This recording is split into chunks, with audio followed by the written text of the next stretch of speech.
New developing technologies mean the world is full of possibility and potential new jobs. Let's bring those jobs to Scotland by having the best skilled workforce in the world.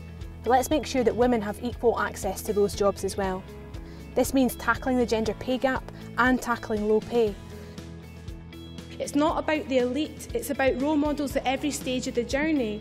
So yes, Michelle Mone is a fantastic role model for women in business, but so is the woman that Christina McKelvey was talking about, or Christine Graham was, in their own communities already operating and running their own businesses. Too many women in Scotland are locked into low-paid work with poor terms and conditions, and I'll work with trade unions to tackle that.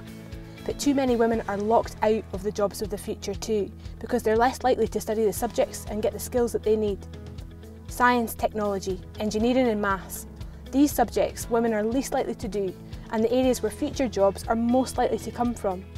So I'll work with business, with industry, trade unions and every educational body to break down those barriers, because it's only when women fulfil their potential that Scotland will too. Can the First Minister tell us how many women in Scotland started an engineering apprenticeship last year? First Minister.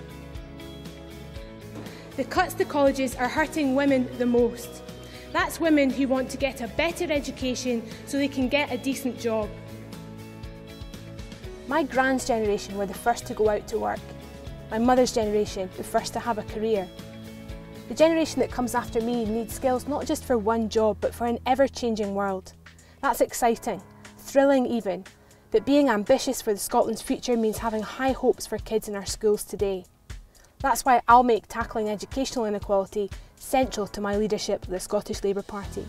When it comes to driving up standards in our schools and never settling for second best, nothing will be off the table.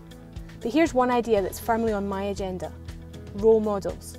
We know how important they are. That's why I'll propose assigning a mentor to each of the young people starting from an early age at school.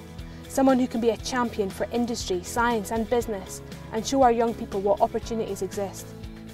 If we don't help you break down those barriers and access those jobs, you'll be locked out of the future that you're entitled to. We simply cannot put up with only 3% of our engineers in Scotland being women. By 2030, more than 7 million jobs in the UK will depend on science skills. Let's put the work in now to make sure that 50% of people in those jobs are women.